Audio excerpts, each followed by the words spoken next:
Yes, in this video, we're going to be talking about how to share your music for the first time. If you've never shared a song, if you've never shared a song publicly, or if you've never shared a song with anyone else, why you should actually do that, what are some of the pitfalls and some of the challenges that you may come across along the way. Now, we are focusing on first timers who have never shared anything before, but we will also jump in. So if you have shared, or if you're getting back into sharing your music, or even if you're a veteran music sharer, I'd love your feedback here as well, because we'd love to help folks out who have never shared anything before. But if it's your first time here, my name is Pete, and this is Studio Live Today, which is a channel where I help you create, record, and release your best music, or at least that is my goal here. And I do that through tutorials and tips and live videos just like this one. So if that sounds like the sort of thing that you're into, then consider subscribing to the channel. And if you get some value out of this one today, I would love it if you hit the like button. That just tells me that this is the sort of video that you want to see more of. Now, if you are here live, hello and thank you and welcome. I would love to get your feedback throughout this. And what I want you to comment on right now is, have you shared your first song? If you've shared your first song, what was your experience? If you haven't, what's holding you back? And if you're watching on the replay, I'd love to hear your answer to that question too. So, have you shared your first song? If yes, what was your experience like? If no, what is holding you back? I think by knowing that, it's going to help us have a good conversation here in this video, and then I can jump into the comments after the replay and answer any questions that you may have there as well. So the format that we're going through here today is I've got 10 different categories. I've been talking to a lot of people. I've been asking people about sharing music. We've got 10 categories we're going to talk through here today. We're also going to jump into the live chat and make sure if there's any questions or any comments that folks have there, or feedback or tips that they have about sharing music, that we cover those as well. And I've got a few comments that I'm going to intertwine from folks online. So I've asked this question over on Facebook. I asked it here on my YouTube channel as well. So I've got some great feedback from some folks. So let us jump into it and get started. I want to say hello to the folks we have here live already. Hello, Amarasea. Hello, Tip Top. We've got Source Potato. I love that name. Fernando's here. Earthling's here. Daniel O here, and Storm Plays. Hello and welcome to all of you. Thank you for being the early birds. You get the worm. That sounded weird. Let's jump into this and let's just do it, because the very first thing that we have here is this. Yes, we're going to sound like a slogan for a sneaker company, but just do it is something. When I was out talking to people, asking people, getting people's feedback, the number one thing that came back is that people should just get started and just do it. Now, this came in a bunch of different forms. Patrick over at the GarageBand Guide, basically just jumped in as soon as I asked this question and said, just do it. You just want to do it. You're gonna regret if you don't. You want to actually get out there. We had some good analogies of jumping in the deep end from Jeff and from Bob over on my Facebook group, Create, Record, Release, who Jeff basically told a story about being thrown in the deep end. Is that still something that happens? I'd say that you'd probably get reported for doing that. But back in the 70s, back in the olden days, that was a very common way to teach someone to swim. It's like, well, if we chuck you in the deep end, if you make it to the edge back, then you've learned how to swim. Congratulations, you've done it. So that is a good analogy for this. It's like, just take the plunge. If the water's cold, don't just dip your toe in and just sort of ease in. Go belly flop into that sucker. Just do it. Get in there. I also liked Gway Karu, the Mad Mohawk, who's got a great channel here on YouTube and is a good contributor over on Facebook as well.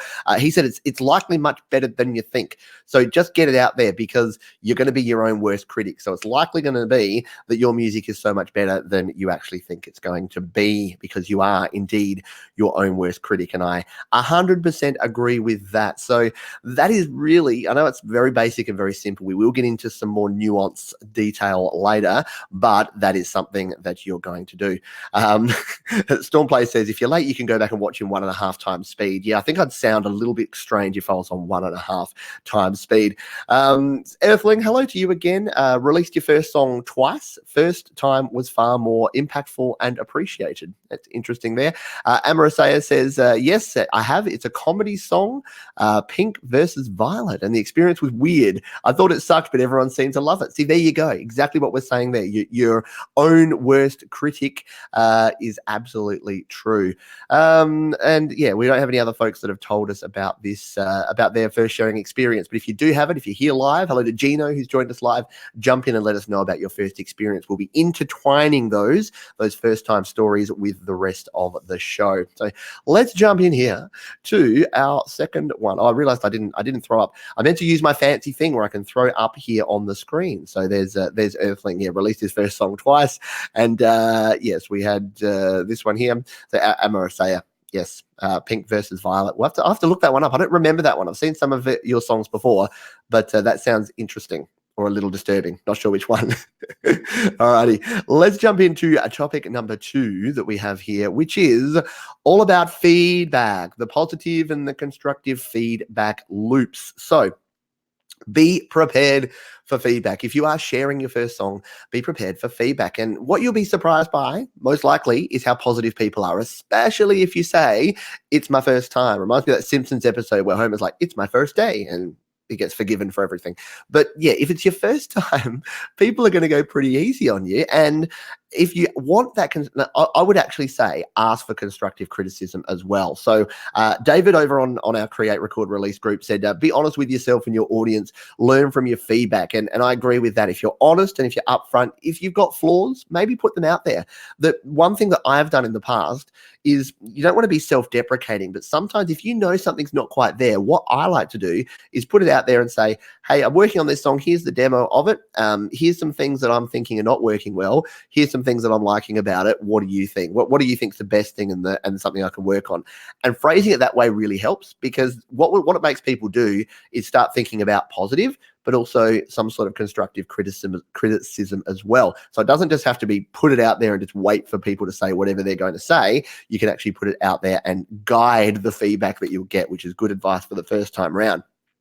And Ron Ward, my buddy over on the GarageBand users group and Create, Record, Release Facebook group as well, said, ask for feedback and be prepared to hear it or use it.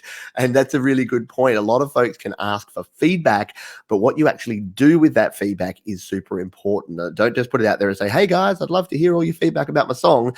And then people give you feedback and you just ignore it or you don't do anything with it. And that doesn't mean you have to take on board every bit of feedback you get, because some of it will not be as valuable as others, which we'll talk about in one of our future topics as well. But feedback, super important. It's actually one of the biggest advantages of actually sharing your music, is getting that positive feedback as well. Hello, Michael. Hello to you. Great to see you here. Do we have anyone else that shared anything? We've got a question here. Have you ever known anyone who used digital music distribution? Oh, is CD Baby a better distributor? So a question from AZ. I actually use DistroKid and Amuse. So they're the two distributors I use. I haven't heard of Fire as a distributor. CD Baby do a good job, as do TuneCore. I've just preferred DistroKid in the past. And if you go to the description of this video, there is a discount link for DistroKid. So if you do want to release your music, you can do it that way as well. Thomas Gelwin Music adds a comment here. Compare yourself to who you were yesterday, not to who others are today. Yes, exactly right. I kind of compare music to golf in a weird kind of way, which is that you're not competing against Tiger Woods, or is that a bad example now? Is he bad now? You're not competing with the professionals. You're competing with your past self. You just want to get a better score than you did last time. And I consider music kind of the same sort of way. Yeah. Definitely. Earthling here, what disappoints me is when I don't get any feedback at all. All I think is, God, was it that bad? They hated it. It was crap. Yeah, that is true. When you hear crickets, that's more of a concern sometimes than when you actually get some feedback. I'd almost rather someone just crush my song and tell me how terrible I am than just hear nothing, because our brains are wired to think the worst, to go to worst case scenarios called catastrophizing, where you sort of think to the future and you think, what's the worst thing that could happen? Oh my God, this is the worst song ever, and everyone hates it, and they've got nothing nice to say. Hello, Michael. Find it hard to develop my song ideas. Yeah, this is something that we'll talk about in a moment. It can be really tricky to actually get your song ideas into a demo and then into a finished song that you're prepared to share. So we'll talk about that and give some tips about that in a moment. All right, and Daniel saying the ovation behind me. Yeah, that way. Yes, that's a nice little Martinez ovation guitar. I love it. His name is Jose, and he actually plays surprisingly nicely. He's only a cheap guitar, but he plays very well. We love our Jose in this household. Well, I do anyway. Let's jump back over because yes, it's not a surprise. I mean, it was, but yeah, very very much leading on from Michael's question there, or Michael's comment is complete your songs, finish your songs, draw a line in the sand, or they can go on forever. And this is one of the toughest things to do. Again, to Guegue's point, your biggest critic, you're your own biggest critic, and it can be really hard to know when you're done. Now, I was talking about this with a couple of folks, with Brian over on my Patreon site, and yes, that is a nice segue to say, if you want to support me on Patreon, patreon.com/PeteJohns, link in the description. But Brian was actually talking about the idea of putting out there an end date for when a song had to be finished, and having that positive pressure and also that public commitment. So that's something that I do here, and I've been meaning to do one again for a while, which is a songwriting challenge where we have a deadline. So we can say for people that are sharing their first song, or even if you've done a bunch of songs, if you haven't released something for a while, that we have like a month period where everyone completes it. And yes, that's very much borrowing from the SongSpark group. Again, if you're not aware of that, the SongSpark group over on Facebook is another great place where every month they have a spark and folks create a song and need to complete it to then share it with the group and then get feedback. And it's a really great way to actually help you improve, work on your songs, and make your next songs even better. So yes, finishing your songs, completing you songs. Wow, look at that typo. Fantastic. Professional live stream here, Pete. Complete you songs and you do good. Yes? Yes. Anyway, we will continue on. Yes. And then Amara say, what if I want to just share a bunch of half-made songs though? You know what? I thought about this, and a lot of folks, I've been hard on this or critical on this in the past, but you know what? Some people just really enjoy putting out a song concept and sharing it and getting feedback on that. And there's nothing really wrong with that. But I just think that what I like to do is, add people's tracks to my playlist. And actually, when they're completed, finished songs, then I can listen to them end to end. I think it's just better for your general listeners. I know you had your tongue in cheek there a little bit, so yes, I can appreciate that. What else have we got here? Yeah, so talking about that. So Gino here says I've only shared on SoundCloud. There's not much feedback there though. Don't know if you've discussed SoundCloud. I was a little late. I haven't actually talked specifically about SoundCloud. And yeah, SoundCloud is a good place to share. It's a good place to store your music. But yeah, it can be hard to generate feedback. People might sort of click the like and say, yep, but they don't actually give you feedback about. So some of the other places, and I know I keep talking about my own stuff, but the Facebook group I have, create, record, release, or even here on Studio Live today, or even email me. Like you might have seen my video during the week. An artist called Vini emailed me a project, one of his songs, and I listened to it. And I'm like, yeah, this is really cool. I gave him some feedback and some tips on what he could perhaps change if he wanted to. And I did a video here on the channel where I actually reviewed that. So that worked out well. All right, we'll just see if we've got any other questions here. So here's a feedback, a comment from Dan. So I usually write and write and write. Even the things I write at the time is crap. I keep writing it. For every 10,000 crap songs I write, at least one that makes it all worthwhile. Yes, and we'll talk a little bit about that. Just making sure that you keep repeating what you are doing there as well. Yes. So Leo, hello to you. Leo Wright is here. Complete song. I was surprised. I released 5 songs this month.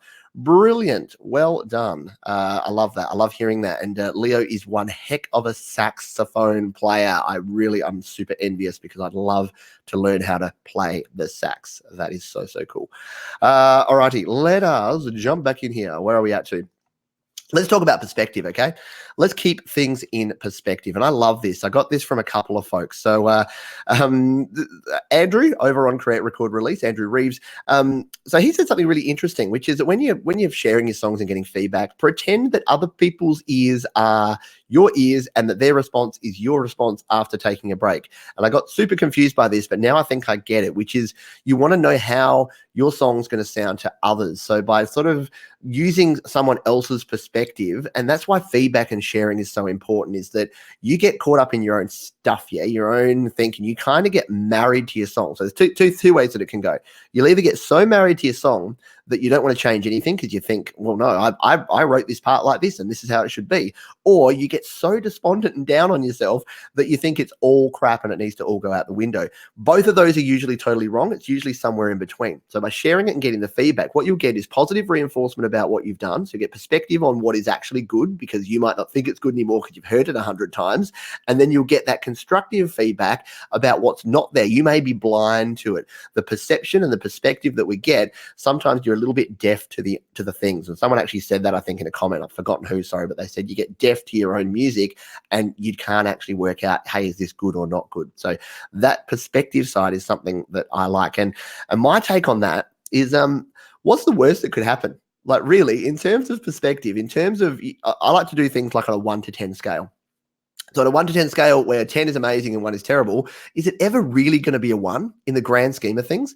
Is sharing a song and getting a couple of trolley comments about how you should stop making music and how you suck, what's that actually going to do? And I apply the 1 year rule as well, which is if you do something, if you're not going to be thinking about that, so if the impact of that is not going to even be on your mind in a year's time, it's not worth worrying about. Like, don't even think about it. So what is the worst that can happen?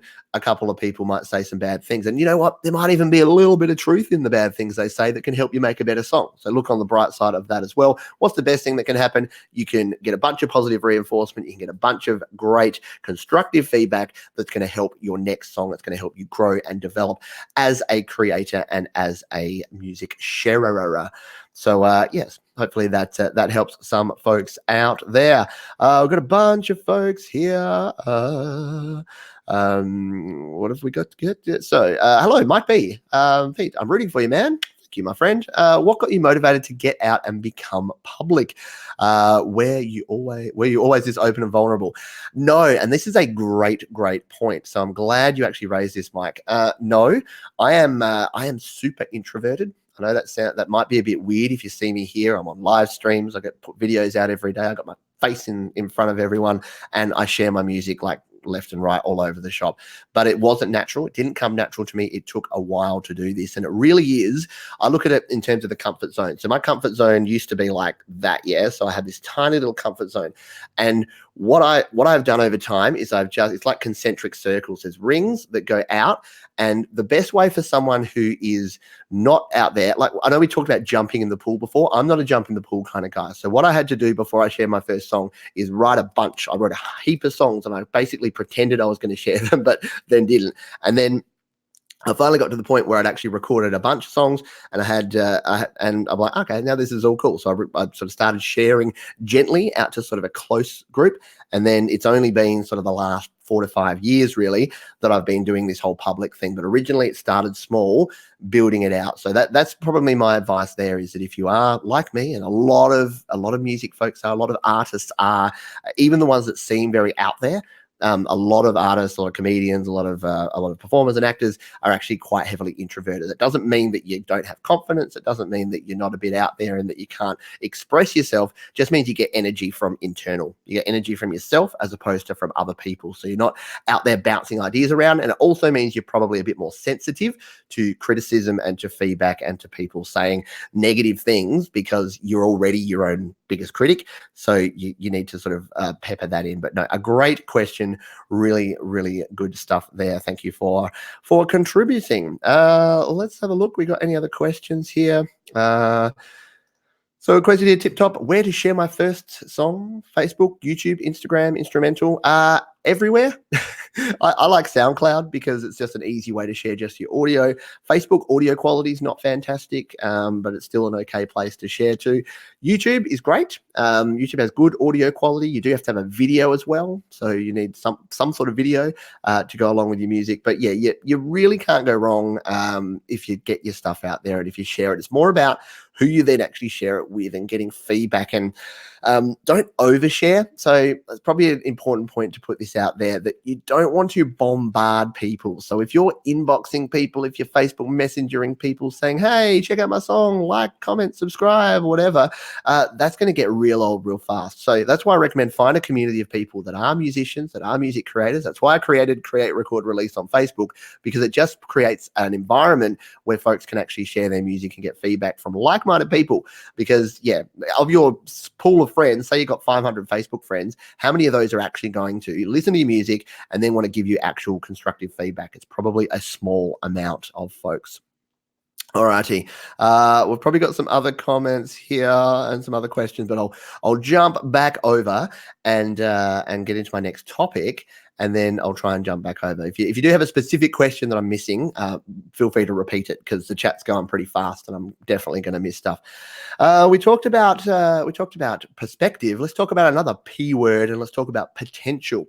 So this is an interesting one because I like to think of this as think about what you could achieve and what you'll regret, because you'll regret more what you don't do than what you do.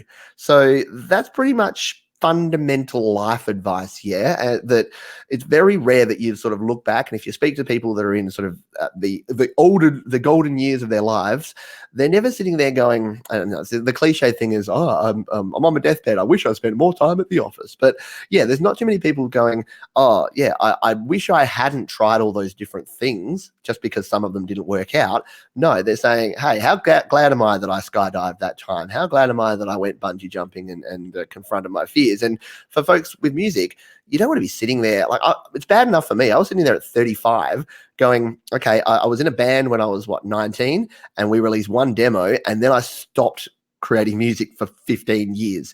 And then I'm like sitting there at 35 going, it's actually kind of ridiculous that I'm not making music. What's going on? What am I actually doing here? Am I going to get to 50 or 60 and then go, oh man, I wish 20 years ago I'd actually started making music? So think about the potential and think about the future and looking back and going, is this something that I want to do? Yes. Okay. How do I get started? How do I do it? And hopefully you're getting some tips through this video that are going to help you. And if not tips, if not practical tips, at least some motivation and at least an environment that's going to actually help you actually share your first song, because it won't be your best song. And that's totally okay. And you're probably going to get some criticism, and that's totally okay. But if you keep it in perspective, then you're going to be absolutely fine. And again, think of that 1 to 10 scale. Is it going to be a 1? No, it might be a 5, maybe a 4 at worst. It's, in the grand scheme of things, it is not going to be a bad thing at all. A question here from Thomas: how extensive are you using tags on your YouTube videos? Interesting question. For my music that I release on YouTube, it's kind of hard to tag. There's not much that you would actually tag when you're sharing a song on YouTube. So I put Pete Johns music, Pete Johns and the title of the song, singer-songwriter, acoustic, folk music. Like I'll probably only put 10 or 15 tags that are just pretty generic there.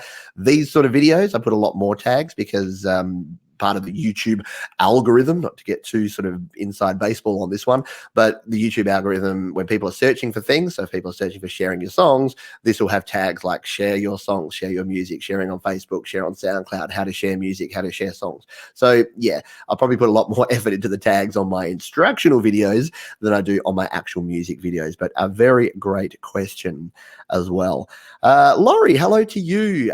Laurie Jude, one of my patrons as well over on Patreon. Again, got to give a little plug there because I love my patrons. They help me out and keep me inspired and motivated.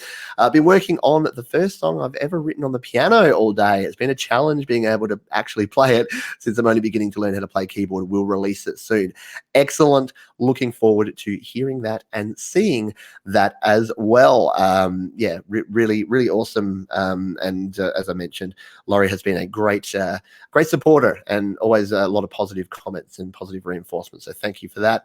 Leo, love the format. Excellent. Yeah, no, I really like I'm using StreamYard for these live streams, and it's great. I get to be super interactive as well as, yeah. And we've got to, sorry, the same question. So Earthling, yes. So I think I answered the same question there from Thomas almost at the same time. So yeah, that's hopefully I've already answered what sort of YouTube tags I use. Alrighty, I think I've caught up. Yes, I couldn't imagine going 15 years without making any music for Amarasaya. I agree, definitely couldn't do that. And Storm Plays says I can hardly go 15 days. Well, these days I can hardly go 15 hours. Last week did I have a show? There was a week I missed a show. I was sick for 2 weeks. I think last week I did one, but I was sounding very nasally. I've only just been able to sing again for the first time in like 3 weeks. And yeah, I missed it so much. Like I was literally craving. I picked up my guitar this morning and I'm like, my voice, I can hit all the notes again. I'm happy. Yes. So yeah, it's amazing that when you start doing something, you get a little bit addicted to doing it. Good addiction, positive addiction. Yeah. Let's continue on. Number 6, nervous energy is good. Now, this one came out of a comment from Thomas, who I think's on the stream here at the moment over on Create, Record, Release. So if you're nervous about your music and if you're nervous about sharing your music, that is actually a really good thing. I did a video during the week about are you good enough? And I said the same sort of thing to this. But if you're nervous, that's good. It means you care. If you don't care, if you're just going to throw things out there and if someone said, hey, this is great, or if someone said, hey, this is crap, if you didn't care either way, that's not a good thing either, because it means that you're not actually invested in doing the best you can. Now, there's a difference between caring about valid feedback, and we'll talk about this again a bit later, and what someone's just going to say to be a hater. I know I don't like the word hater. I don't really like the word troll, but you know what I mean? Those people that are just going to try and push you down. If someone's legitimately trying to build you up but giving you feedback, that's a good thing. So if you take that nervous energy and use that as a positive force when you're sharing your music, that's actually going to help you out. So don't let the nervous energy actually dictate to you, and don't let the lizard brain, if you've done any sort of studies of psychology or how the brain works, you've got this lizard brain in your head, which is like a little peanut that sits in your head, and that's your fight or flight mechanism. And too many people use that to define what they do and don't do. So if you go with that, then you're generally going to be more reserved. You're going to be risk averse, because that part of our brain is from when there were big freaking animals trying to eat us, yeah? And we had to escape from them, and we had to like throw spears to catch our prey and do all that sort of thing. We don't have that anymore, but that part of our brain still exists. And today, instead, it worries about things like public speaking. It worries about criticism from others. It worries about internet trolls. So it's worrying about the wrong sort of stuff now. It's worrying about things that are not actually endangering us, but our perception, again, back to that word perception, is that they are endangering us. So if you are feeling nervous about doing this, that is an amazing thing. Just harness that into positive, like same with stress. Stress can be negative or it can be positive. Nervous energy can be negative, or you can use it to get stuff done. So don't be afraid of your own thoughts there.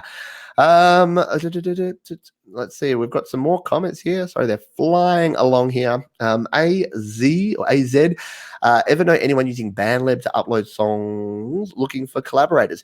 I've heard of BandLab and I've never actually really got into it. But yeah, I've heard really good things about it. So short answer is no. Then yeah. But yes, short answer is no, but I've heard that it can be really, really good. Leo said, when you normalize a song, can you send that to DistroKid? When you normalize, so yes, when you, and you'll probably want to normalize part of your mastering process or your final mix process, you want to use a limiter or use normalization to get the volume as high as you can. So yes, when you're sharing a song, and I've done a heap of videos about mastering here on the channel using whole bunch of different methods, GarageBand, different apps, Final Touch, Grand Finale, even on my PC here using Reaper. So yes, if you want to get familiar with the finalization or the mastering process before you release songs, and yes, when you send them to DistroKid, you can do that, and it's going to make your song more competitive and be able to sound more like other songs that you will hear out there. Every time we get nervous, it means a lot to us, so it's a good thing. 100%, Dan, 100% agree with that. Let's see. Thanks. Oh, yes. So Laurie, thank you. Thanks. Yes, so the community, it is so good. Excuse me. Clearly, I'm getting all choked up about your comments there, Laurie. But no, it is great, and I've learned so much from people here. Like every time I do one of these streams, like just like that BandLab, that collaboration on BandLab, I have heard about that, and that's going to inspire me to go away and start sort of learning more about that. So everyone that contributes, that puts a comment here, that asks a question, it's growing for me as well. So I like giving as much as I possibly can, because the thing is, I could be selfish and be like, me, how do I get all this stuff? The absolute best way to get things, and it relates directly to your music. So the best way to get engagement and to get feedback about your music is to engage with and give feedback to others. I know it sounds a little bit cliche and a little bit, touchy-feely, fuzzy stuff, but yeah, having that servant mentality where you're actually trying to help other people and just give, then that is actually, you're going to receive a whole lot more than if you just try and take. So yes, giving is just something that comes naturally to me these days, hasn't always, but yeah, it's definitely the best way to continue learning and developing and crafting your music and getting a whole bunch of feedback along the way. Seth Flower, hello to you. Great to see you here today. I love your little logo there, your little treble clef. When I get bored, I just draw treble clefs. Like whenever I'm like, not that I'm ever bored in conferences or meetings, but yeah, I just find myself drawing treble clefs because they're so fun to just getting distracted. People who think messing around on the piano is bad and wrong, it's actually very beneficial because you find out what sounds good and what sounds bad. I love this comment. And yeah, it's the same with cover songs. People poo-poo cover songs because they're like, you don't learn from cover songs. You learn a heap from cover songs. I'm almost going to say a bad word. You learn a lot from playing covers, from listening to covers, because that is someone who's created a song that is a finished song that is good enough. No, not good enough. See, I just did the thing that I said not to do, but that has been released that other people are finding good and that you may actually like. So you're going to learn about song structure. Messing around, my best songs have come from where I'm just noodling. And it doesn't say don't noodle all the time, but if you're not doing anything, you're not quite motivated to sit down and write a song, start noodling around. Make sure you have a phone or a piece of paper or something to record your ideas on, but get it down so that you can actually capture that idea. And yeah, just have some fun. I say that to my children if they're practicing their instrument and they're getting distracted. I'm like, just play anything. Like I'll just put their books away and just throw them to the side. I'm like, play something, just have fun, bash your drums, bash your keyboard, play your piano, enjoy it, because otherwise it becomes like a job and a chore. Who wants music to become a chore? It's supposed to be fun. Don't forget, it's supposed to be fun. Righty. Sorry, I'm going to have to jump back over. We talked about mastering. How do you master? A bunch of different ways. The basic version of mastering is taking your final mix, and you'll usually add a limiter, which just brings the overall volume up to close to 0 dB to make sure that it's going to be competitive with other songs. You may then add some EQ, just very small adjustments of EQ, and you may add a little bit of compression or some multi-band compression. Again, if you want to find out more about mastering, my friend, just search Pete Johns Mastering here on the YouTubes, and you'll find a bunch of stuff.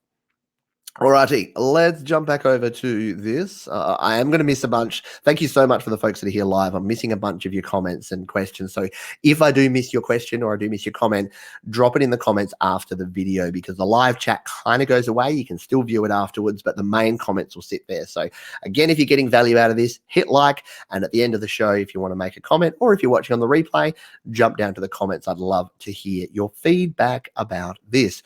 Let's talk about everyone's favorite, criticism.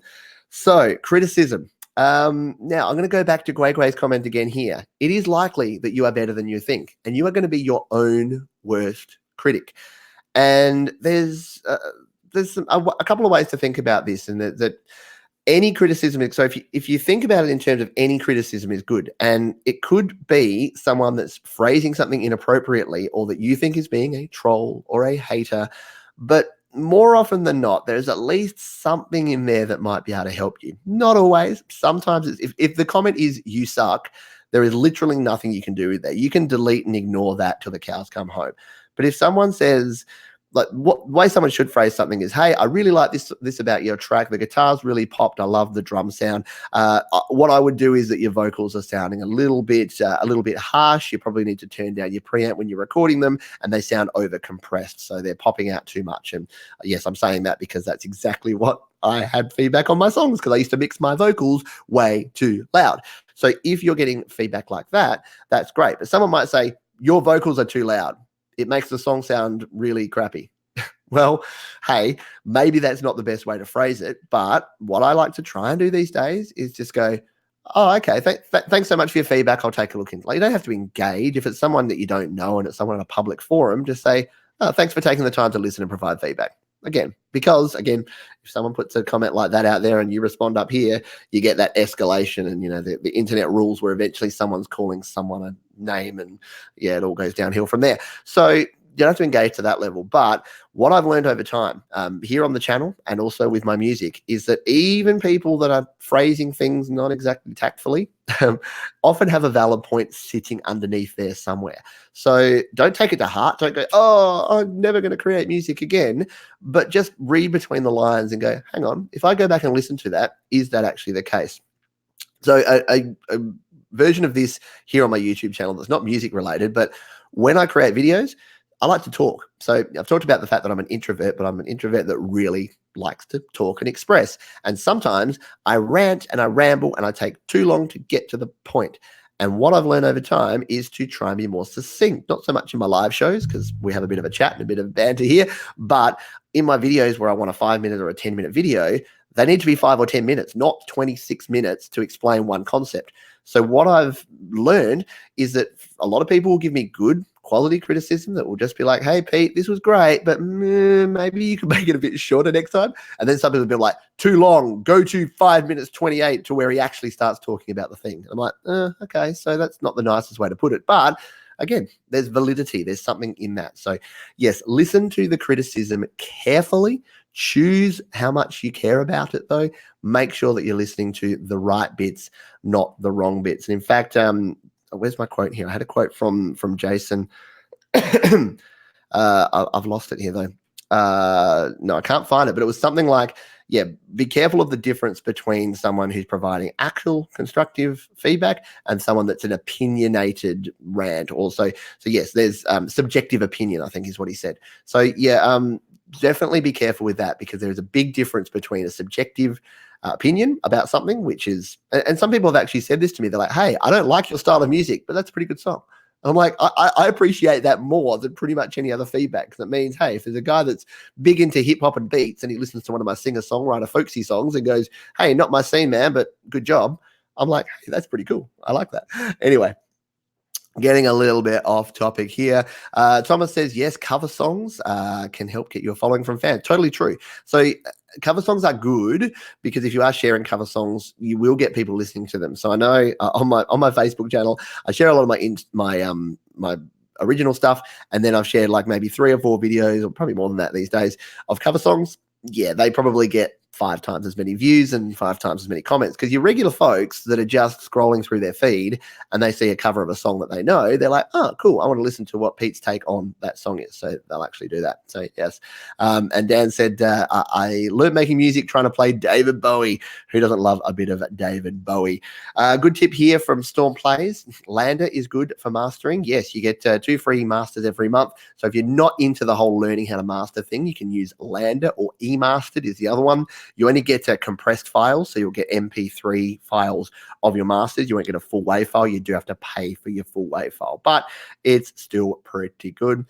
Leo says, I work with rhythm to get started and add a drummer section, then bass. Yeah, and that's the thing. If you're struggling to get your songs done, maybe just try something different. If that works for you, Leo, then do your thing. Other people may find that they put their melody in first, or they work on a chord progression, or they got some lyrics that they put in there. It doesn't matter. Just keep trying things, trial and error.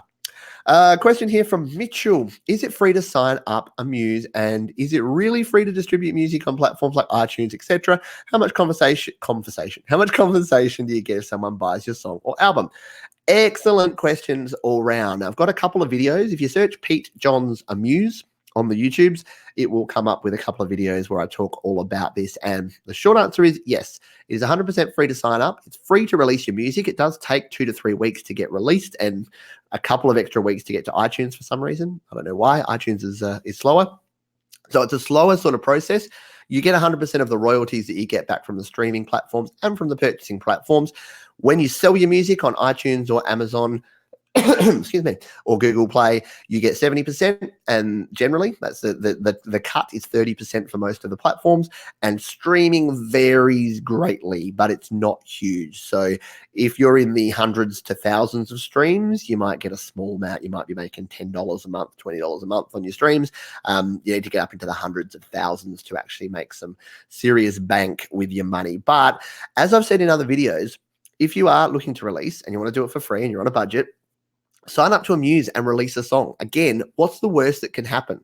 The worst that can happen is no one listens to it. The best that can happen is you get your song on iTunes and Spotify, and that in itself is kind of cool. In my view, I think that that's actually a cool thing. So yeah, some people that are old school would be like, no, if you're not perfect, if it's not a studio recorded, perfectly mastered song, don't release it. To that I say, nah, get out there and do it. Just have fun. Music's supposed to be fun. Just do it. Just release it. So yes, a muse is a very cool thing. Excuse me. Sorry. Again, I've got a bit of a frog in my throat. Thomas has got some great information there about YouTube cover songs and monetization. I could probably go on a big rant, and I think I've got some videos about YouTube and monetization. In fact, I've got another one in the works right now that I'm getting to, but we'll talk about that another day. Let's continue on. Let's talk about motivation. So there's been a lot of chat here today live about how you're motivated, how you go about the process, how you actually complete songs and you do that thing. So I wanted to talk a little bit about this. So I talked in my video during the week about Are You Good Enough, which is what are your goals and what are you actually trying to achieve? Now, the thing about this is that if your goal is not to share your music, and some people legitimately just want to create music for the creation process and they don't ever want to share it, just be honest with yourself if that's the case and accept that that's what you want to do. If you do want to share your music, but you're just nervous about it, do all the things we talked about in 1 through 7. But if your motivation is simply self-fulfillment and satisfaction of creating a process and finishing it and then being done, then just accept that and do that. But don't beat yourself up over the fact that you're not sharing if you don't want to share it. It's weird. I was reading a book this week. It was actually the Ben Folds. I was reading the Ben Folds autobiography, which is a very, very good read. If you're a music fan or a Ben Folds fan, recommend checking it out. It's called, can't remember, something about lightning bugs. And yeah, so he was talking about his mum, who was his mom, who was an artist and a painter, and then she didn't do it for like 30 years. And then she got back into it. But what she would do is she would just like do artwork on like a dry erase board. So she'd do this elaborate artwork on a dry erase board, whiteboard, and then finish it all up, look at it, go, yeah, I'm happy with that. And then jump, wipe it off. So no one ever saw it. No one, like, she didn't take a picture of it. She didn't share it with anyone, but that was what she wanted to do with her art. And I think as long as that is what you want to do and you're doing it 100% for fun and you're enjoying what you're doing, again, don't beat yourself up. Work out what your motivation actually is and what motivates you. So Olivier over on Create, Record, Release said, yep, what are your musical goals and what actually motivates you? And Dano, who's here on the live stream today, said it's scary in the beginning, but it's a wonderful feeling when you shared it and when you're getting the feedback. So yes, if you get over that nervous energy, if you get over that scary feeling, you actually do it, there is nothing better than actually being able to get feedback about your music, because it's a rare thing, to get feedback about something and be able to improve it from other people that are actually trying to help you, and then being able to do the same for them. Like, seriously, it's an amazing world we live in. Back in the day, what would you have to do? You'd have to get your demo tape, your cassette, and you'd have to give it to friends, and then they'd have to go and listen to it, and then they'd have to come back and say, oh, I liked this, I didn't like that bit. And it was only people in your local little bubble community that you could do it with, unless you're like mailing cassette tapes all over the world, which no one actually did. So yeah, we live in a pretty privileged time, where you can actually create music and then share it with the rest of the world. So embrace that and do it, and make sure that you know what your motivation is before you get started. Alrighty. Are there any other music apps you use besides GarageBand from Mitchell? Yes, sometimes. So I used to use Reaper on my PC, which is another DAW, digital audio workstation, which I really like. It's free to try if you've got a PC and you want to give it a go. Reaper.fm, and it's about a $60 license, which lets you use it, unlimited features. But yeah, it's a very cool DAW.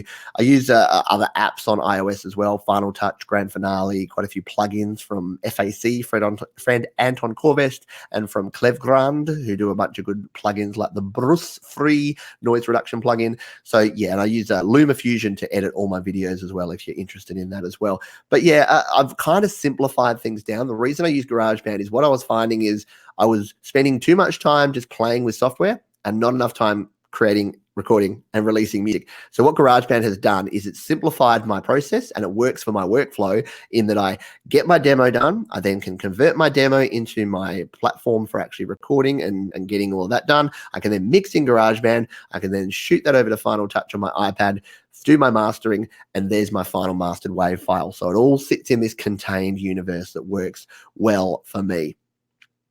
Now we've got questions here about copyright and music rights, and that's a massive question. My short answer to that is that I don't copyright my music, and that may be very short-sighted. Where is it here? That may be very short-sighted, and maybe I'll regret it one day, but I'm a bit unique in that all of my songs I kind of create here on the channel. So there's going to be a demo version, and then you can kind of see a time-stamped public video with what's going on. So, and you know, you can do the same thing if you've got a YouTube channel. Even if you upload your song unlisted or private, that it timestamps and you actually got it up there. Don't know how much that would hold up in a court of law if you were getting questioned on whether you own the song. But I've spent more of my energy on the creation side. I haven't spent a lot of energy worrying too much about people stealing my music or about copywriting and doing that sort of thing. So yeah, it's probably something that I should cover more of, but it also varies. The copyright and the rights management varies in different countries. So I'm here in Australia. It's quite different from the US, quite different from the UK and Europe. So yeah, it's a tough one to get a handle on sometimes. Alrighty, we will continue on here. So Dan O says yes, Studio One. A lot of folks use Studio One and really enjoy it. So my buddy Mike Enjo over on Creative Source, who I do a live show with, he loves Studio One. A couple more questions here. What mic do you use? I use this mic at the moment. I use the Audio Technica AT2020, which is a very, very nice large diaphragm condenser microphone. I also own a few other mics. If you go to studiolivetoday.com/gear, then you can actually check that out. Do I have my, I usually have my banner here. I don't have it there right now, but yes, go to studiolivetoday.com/gear and you'll be able to check out all my recommendations. I used to use the Samson CO1. That's a great, good value quality microphone. The what's the other one? The MXL 550 and the good old Shure SM57 are all great options and selections for your microphones to use. So let's go in. We've got a couple more to go and we've got 13 minutes. So let's talk about bravery. So we've talked about being nervous. We've talked about nervous energy, and we've talked about how you can get through that. Now, yes, it can be scary. And I wanted to put this out there, and I talked about it in the Are You Good Enough? I've talked about it in the Are You an Imposter? But I don't want to ever underestimate or undervalue how daunting and how scary and how nerve-wracking it can be to share your music with the world. So I'm here in my studio, for instance, and let me know in the comments or the chat if you can relate to this. But when I'm creating music, my family are a couple of rooms over, and I am to this day still very reserved and shy. If I'm in the middle of like rocking out a guitar solo with your guitar face on, and you're doing a thing, and someone walks in the room, I'm just like, nothing to see here. And when I'm singing, my goodness, like I have to hide myself away because I find that I sing so within myself. If I'm singing in front of people, and it's something I'm working on at the moment because I'm actually trying to get back out to performing live. I haven't performed in live environments for 20 years. I mean, I've performed here on the channel, but not actually out in public to people for like 20 years. So as I'm trying to learn to do that, what I'm working out is, yes, you have to just let go and give it 100%. So my advice to people to start with, if you're in that sort of mold, if you've got roommates, if you've got family, if you've got people around you, find the time and the space, if you can, or it can be hard, where you're 100% by yourself, and then give yourself 100% permission to let yourself go, to be as crazy and as out there as you want to be, to close your eyes and grab your microphone and dance around like you would have as a teenager, like you would in your bedroom and when no one's watching. Like the whole thing of dance like nobody's watching is such a good thing, because when you listen to someone's music, when you listen to a song, or when you look at a performance, you can instantly tell if someone is performing within themselves. If you are not giving it 100%, giving it your all, then you can actually really hear that. And when I hear people's songs, I can tell that they are in a home studio, that they're in their bedroom, that they're hiding away, that they're probably worried that someone's going to walk in and listen to them singing at one point, and they sing like within themselves. So instead of blasting it out and getting it out there, they'll just be like, yeah, and then we went down to the park. So yeah, what I'm saying by this is, yes, I'm not going to ever underestimate how daunting it can be, especially if you're introverted, especially if you're slightly shy, especially if you are self-conscious about the way you sound, about your abilities, about how you're actually going, if you're missing notes and that sort of thing. The weird thing is, and I've said this before, that if you're self-conscious about how you sound, then what you should be doing is giving it your all and actually getting out there, because you're going to sound worse trying to hold it in, trying to be within. If you turn your vocal all the way down and you don't bring your vocal up in the mix and you're trying to sing like this, you're going to be missing more notes. I hate to tell you, but you're going to be sounding worse. If you actually give it your all, yeah. And what I've said is when you give it 100%, when you're recording and when you're making music, when you miss a note, you'll miss it spectacularly and it will stand out. It'll be fine. And I would rather that. I would rather do 5 takes and get it spectacularly wrong for 4 takes and then nail it than do like 2 takes that are like so timid that I'm like, no, every note kind of sounds just slightly out of tune, but it's close enough. It'll be okay. So yes, get out there, be brave, do your thing. But again, if you want to talk to me, if you want to send me an email, if you want to share with me, that's probably something. And yes, at the risk of my inbox exploding, I've offered this before, and a lot of folks have done this. The first person they share with is me. For some reason, I must have a trustworthy looking face that they know that I'm not gonna say anything bad, or I'm not gonna share their music with the world. But yeah, if you want to share it with one person, share it with me, or find a trusted source, find someone that you can share with before you go public. But yes, be brave. You will not regret it. I promise you. So Amaracy is agreeing with me. Yeah, can't even make any sounds at all, especially singing. I'm completely home alone. Like I can't sing if anyone else is in the property for fear they'll sneak up on me. Yeah, it's a totally common thing. Yes, same. Yep, definitely. Let's have a look here. Oh, there we go. Mitchell, I plan to do live performance. What gear do I need? How do I do it on a budget? Probably a topic for an entire other video. If you're performing live, you'll generally need amplification. So some sort of amp, something like one of the Roland, depends the sort of music. Like there's too many variables with this one, but you need something to amplify. You need something to plug into, some sort of mixer to actually plug into, and then whatever instruments and microphones you're using. So hit me up, send me an email if you want some specific advice there, Mitch. You'll be happy to help you out. If only I could record myself when I'm riding around town. Yeah, funnily enough, when I do my best recording for my ideas anyway, is when I'm actually walking around. So what I'll do is I've got these headphones, my what are these? The JBL Endurance Run, and they've got a microphone on here, which is actually a surprisingly good little microphone. So I will plug these into my ears. I'll be listening to my tracks and I'll just be singing along. Sometimes it'll just be do do do do do do do do, like I'll just be making noises, not actually singing words. But you'll be surprised at how well you do. And then sadly, sometimes I'll do that while I'm literally out walking around. I'll come back and sit in front of my microphone in the studio, and then I'll record it, and it sounds worse. I'm like, how on earth does singing into a pair of headphones while I'm actually walking around in traffic sound better than me sitting down? And you know what it is? It's red light fever. It's when you're sitting down to seriously do something and you hit record, everything tenses up and you're like, no. So yeah, you got to work on that. And that's why in your home studio, it's good to just keep things rolling, hit record, just keep trying, just get into the groove. Because if you make it too much of an event and you hit record, you're like, yeah, everything freezes up and you do worse. So yeah, it can be tough. Yeah, and exactly what I'm saying. Yeah, you can be singing around, you're in the shower, you're sounding amazing, you're like, yes, this is the best thing ever, and then you get in front of a microphone and you just go blah, and it sounds bad. Let's continue on. Question here. Lots of questions from Mitchell. Thank you. Great to have you here. Is Patreon free, and what are the fees if you get donors to support you? So yeah, Patreon is a way for creators like myself to actually get support from folks who watch and engage with our content. So Patreon for me is that you contribute anything from $1 per month to whatever you would like to, and then that just helps me to cover the bandwidth of the website and the things that I do here, the gear that I review, and all of the other things, all the costs that come involved with creating daily videos and making sure that I can keep the content and keep helping folks. Alrighty. And Dan says, just blast out your vocal. Life is too short to go without singing. 100% agree. All right, we're on the homeward stretch here. We've got about 5 minutes left. A reminder that if you're not subscribed to the channel, hit the subscribe button down there. If you've got some value out of this today, hit the like button. That helps me know that you're enjoying it and that this is what you want to see and what we should keep doing here on the channel.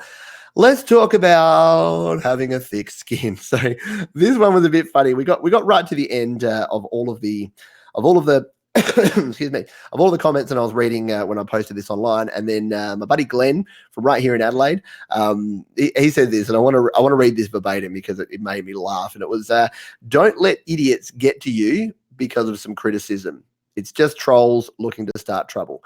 So yeah, it probably goes to what I was saying before around how you actually interpret some of the feedback you're getting and who's providing that feedback and how seriously you should take it. So again, if the comment is "you suck" or "I hate your face," well, that's not really helpful, and that's not something that you need to worry about. So if I worried about those sort of comments here, and I don't get too many of them, it's probably 98% positive or at least constructive and 2% horrible. So yeah, I don't worry too much about the 2% horrible. I try to extract and find if there's any relevance, but then I move on from that. The same with your music. Yes, you do need a thick skin, and some of us don't have thick skin naturally. Some of us are naturally sensitive and have thinner skin. So it does take some practice. It is not a thing where you are one or the other. You're not either good at taking feedback or you're bad. You can learn how to take on feedback. It's just about deciding how you react. So here's the thing. I say this to my children. You can't control every situation. You certainly can't control what other people do and the feedback that they give to you. The one thing that you have 100% control over is the way that you react. Now, people will question that because they're like, but what about that gut reaction where you just bang and you just want to go straight back? Well, yeah, do that, but do that up here. Like, try to learn to do that up here. You won't be amazed at the amount of times that I'll read a comment on a song or a comment on a video, and if I was more impulsive, what I want to type back, what's in my head straight away, ooh, it's not going to go well. So what I do is I don't respond. Don't respond straight away. If you're getting feedback and if it's hurting, if you're being sensitive to it, definitely don't respond straight away. Go away, have a think, have a coffee, relax, do whatever you need to do, and then come back to it. Have you ever done that? Have you ever sent one of those emails where you're just like, oh, I'm going to be so unhappy? Like you go to a restaurant and it was a bad experience. You're like, oh, I'm going to tell them what's for. And then you do it. And then afterwards you're like, oh, I kind of feel like a bit of a tool because I didn't really approach that well. Whereas if you'd taken a couple of hours and then come back to it, you might have sent something a lot more constructive that would actually help you out. And I've always said, it's the old saying, you catch more flies with honey than with vinegar. So yes, being positive and putting some positive energy. I know the internet might be the squeaky wheel gets the grease sometimes, and maybe that's the case, but I prefer to go with the positive side of things. So yes, you do need to have a bit of a thick skin. You do need to learn how to take on feedback, and it is a learned skill. If you're not good at it now, don't stress out about it, but just see what you can do to try and learn. And the best way to learn is to repeat, to keep doing things. Again, let's talk back to that comfort zone we started with. You started with this, and then you're going out, and then you're going out, and eventually you're going to get to here. So that is my final point there, although I do have one bonus point that I'm going to finish up with. But let's just check back to see if there's any final questions or comments that we have here. I like this one here from Dano.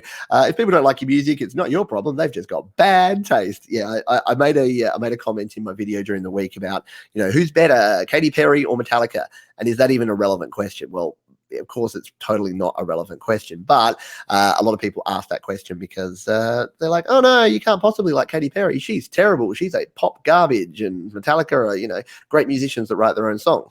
Or you can say, I don't like loud guitars, and Katy Perry writes cool melodies that I can dance and sing along to. Are either of those wrong? No, because they're 100% subjective opinion, and that is it.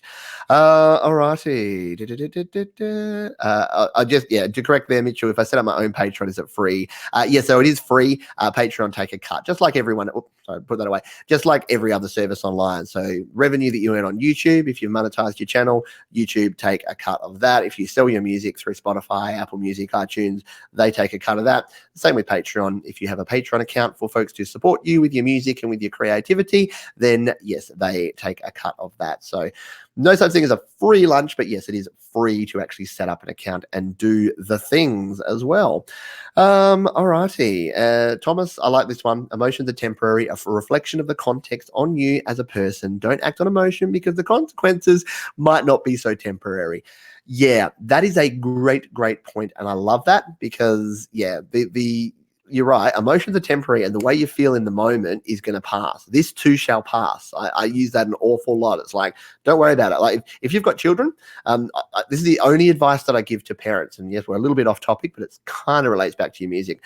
The only advice I ever give is don't worry about today or this week or even this month's problem. If it's bedwetting, if it's toilet training, if it's screaming at 4 o'clock in the morning, don't worry about that right now, because what you're going to find is by the time you worry and try to fix that, that has moved on and you've got your next challenge. So what I mean by that is don't get so caught up in the now of today's problem, because again, if in a month's time or 6 months or 12 months time, you're probably going to look back and have forgotten that that was even an issue. So yeah, use the 1 year rule. Don't stress out about things today if in a year's time you're not going to care about them. 100% agree. All righty, we're going to finish up here, but I wanted to finish with something, and that is this, which is that we talked a little bit about it before, but once you've made a decision to do something, that is your new path. Now, if you're aware of Gary Vaynerchuk, I've kind of stolen this from him. Gary V, big sort of, not motivational speaker, but he's an entrepreneur. He's a business person. He does a lot of things online, and you may have heard of him. But he basically says this, that once you've made a decision to do something, then that is your path, which means that don't stress about. So if you're deciding, do I go to college or do I go out and work? Well, if you go to college, don't worry about, what would have happened if I went out and worked? Well, it's not going to happen. So it's done. The decision is made. And it's funny, Brian over on GarageBand Users put a post out today where he said, I've just deleted like 50 different songs and projects and templates because I just wanted a fresh start. I wanted a blank slate and I wanted to start again. Is this a mistake or is this the right thing to do? And my response to that was, it's neither. It's the thing you've done, and that's what you're moving with now. So it's the same thing. If releasing your music and sending your music out there, if you're thinking, but if I do it, this might happen, but if I don't do it, this might happen, do it, and then that's your new path. Don't look back. Don't look sideways to go, what would happen in this parallel universe that doesn't exist where I didn't ever release my music, because it doesn't exist and it doesn't matter. So yes, my advice is to release your music. So let's go back over the things that we've talked about here today. Just do it. Yes, use the sneaker slogan and just do it. Make sure that you're harnessing feedback and asking for feedback and getting as much feedback as you can. Finish your songs, complete them, get them out the door, because half-finished songs are harder to get feedback on and to release. Keep things in perspective. Make sure that you're actually got your laser focused of what your goals actually are. Realize your potential. So make sure that you realize what the potential negative is, which is not much, and then the potential positive, which is a whole bunch. Use your nervous energy for good. It can be good. It means you care, and take criticism with a grain of salt, but make sure that you actually read between the lines and see if it's constructive. What can you actually do to change? Motivation. What actually motivates you? What are your goals? Do you want to share your music? If you 100% don't want to, just let that be the state. Don't worry so much about it. Be brave.